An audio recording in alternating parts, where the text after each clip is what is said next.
Puisque j'ai commencé à vous faire des critiques,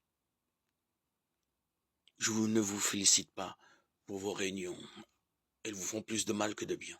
Tout d'abord, quand votre Église se réunit, il paraît qu'il subsiste parmi vous des divisions. Et je crois que c'est assez vrai, car il faut bien qu'il y ait parmi vous des groupes qui s'opposent, pour qu'on reconnaisse ceux d'entre vous qui ont une valeur éprouvée.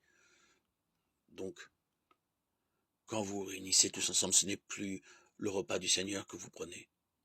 En effet, chacun se précipite pour prendre son propre repas, alors l'un reste affamé tandis que l'autre a trop bu. N'avez-vous donc pas de maison pour manger et pour boire? Méprisez-vous l'Église de Dieu au point d'humilier ceux qui n'ont rien? Que puis-je vous dire?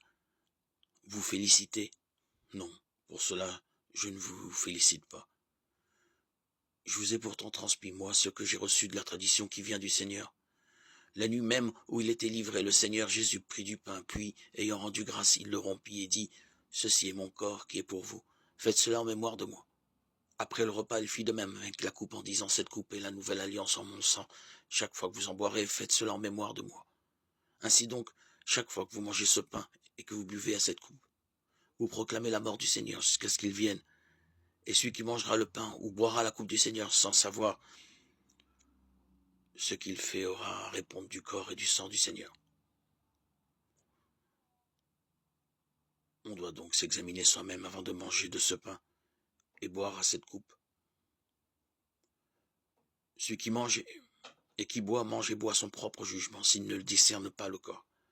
C'est pour cela qu'il y a chez vous beaucoup de malades et d'infirmes, et qu'un certain nombre sont morts. Si nous avions du discernement envers nous-mêmes, nous ne serions pas jugés.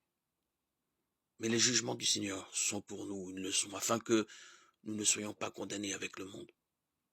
Ainsi donc, mes frères, quand vous vous réunissez pour ce repas, ayez soin de vous attendre les uns les autres. Si quelqu'un a faim, qu'il mange à la maison pour que vos réunions ne vous attirent pas le jugement du Seigneur. Quant au reste, je le réglerai quand je viendrai.